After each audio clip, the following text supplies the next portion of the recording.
ব্যবস্থাগুলো যেন আমরা নিজেদের থেকে রাখি।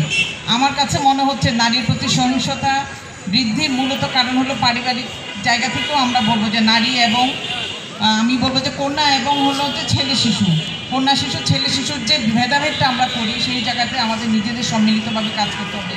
সকল জায়গায় আমাদের মেয়েদেরকে ছেলেদের পাশাপাশি সুন্দরভাবে তৈরি করতে হবে। একজন পুরুষ একজন ছেলে শিশু যেন তার যে বোন, তার যে অন্যান্য যে আত্মীয় স্বজন যারা আছে তাদেরকে যেন সে সম্মান করতে পারে, সেই জায়গায় যেন আমাদের সেই চর্চাগুলো থাকে, পারিবারিক বন্ধনটা যেন আমাদের সেই রকম জায়গায় থাকে এবং আমরা যেন আমাদের কন্যাদেরকে নিরাপত্তা দিতে পারি, আমাদের শিশুদেরকে নিরাপত্তা দিতে পারি। 3 বছরের শিশু যেভাবে সে শুয়ে আছে হসপিটালে, সেটা কি আসলে আমরা কি মেনে নিতে পারছি? অবশ্যই মেনে নিতে পারছি না। কারণ আমার সন্তানের আজ এই দুর্দিনে আমরা এখানে দিবস পালন করছি, কারণ হলো তাকে স্মরণ করছি। এই ধরনের ঘটনা যেন পুনরাবৃত্তি না হয়, এই ধরনের ঘটনা যেন আমাদের পরিবারে না হয়, সেই জন্যই কিন্তু আমাদের এই আলোচনা সভা।